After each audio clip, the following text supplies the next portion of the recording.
The news in detail. The Minister of Finance and Planning has announced that the African Development Bank has approved a new partnership strategy with South Sudan outlining development investments valued at about $300 million United States dollars for 2025-2027. Dr. Barnaba Bakchol said the African Development Bank country manager Themba Bebe briefed him about the short decisions during a meeting earlier this week. The strategy prioritizes 6 areas including water and sanitation, energy, women and youth empowerment alongside 3 regional initiatives under the Horn of Africa framework. Regional projects include feasibility studies for cross-border energy transmission lines to import electricity from Ethiopia and early assessments next year for Kapoita-Boma Rad sections of the planned South Sudan-Ethiopia-Djibouti road corridor. The minister reaffirmed the government's commitment to strengthening cooperations with the African Development Bank to expand essential services, boost development financing, and stimulate investments across key sectors. He said the government and its partners remain focused on building the foundations for sustainable growth and improved livelihoods. South Sudan's Civil Registry says it will temporarily issue business passports or emergency travel documents to citizens who need urgent medical treatment abroad. The measures follows a nationwide shortage of regular diplomatic and national passport booklets.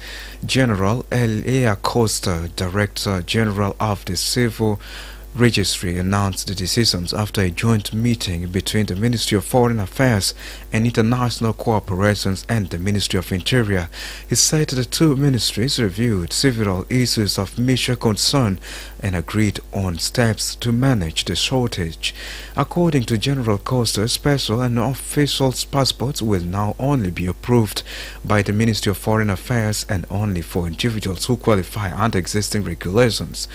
He explains that because of the lack of passport and nationality card booklets, the ministry is resolved to strictly control issuance until production resumes. He said critical emergencies such as medical referrals abroad will be facilitated using business passports or emergency travel documents, ensuring that urgent cases are not delayed. The meeting also agreed to proceed with the deployment of immigration attaches to South Sudan's missions abroad in line with the government's budget ceiling and downsizing requirements. General Costa added that the Minister of Foreign Affairs and the Acting Minister of Interior will continue engaging the Ministry of Finance to urgently resolve payment issues needed to restore the productions of passports and nationality cards. He outlined the resolutions on state televisions on Wednesday. This is iRadio News, and before the international scene, South Sudanese American model Anoki Ai, who won the Model of the Year honor at the 2025 British Fashion Awards in London on Monday, has called for peace in her home country, South Sudan, as she delivered an emotional address during her acceptance speech.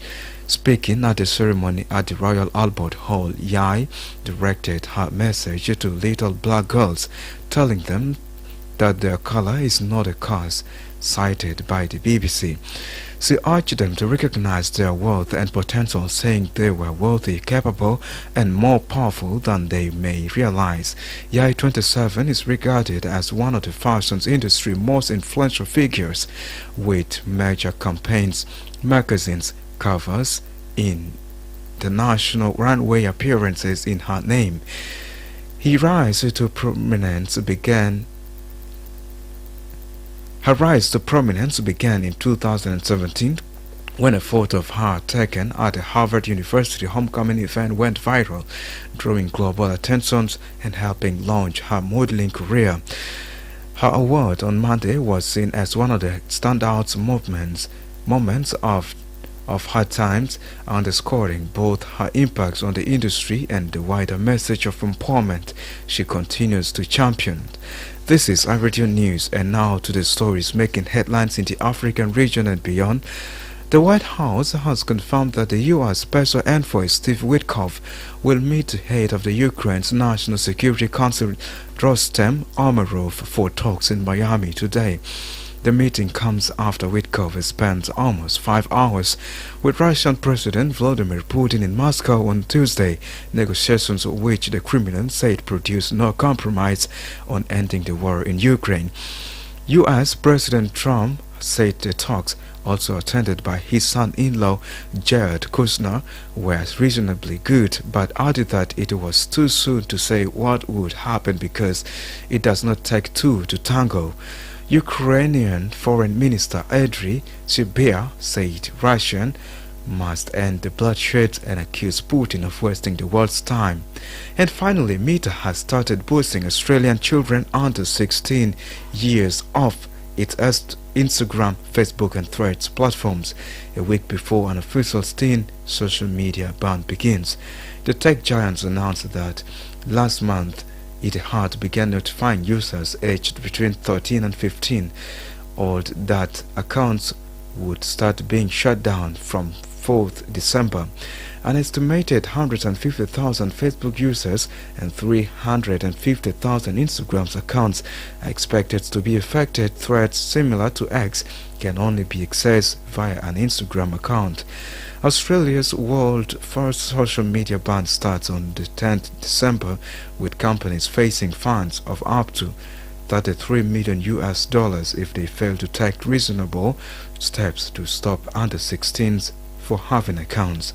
This is iRadio News, and now to end this bulletin, let's have the recaps on the top stories once again.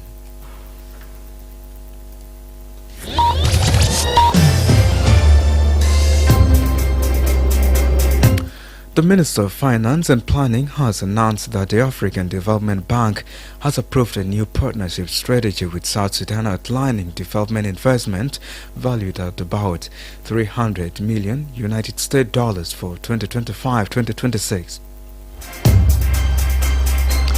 South Sudan Civil Registry says it will temporarily issue business passports or emergency travel documents to citizens who need urgent medical treatment abroad.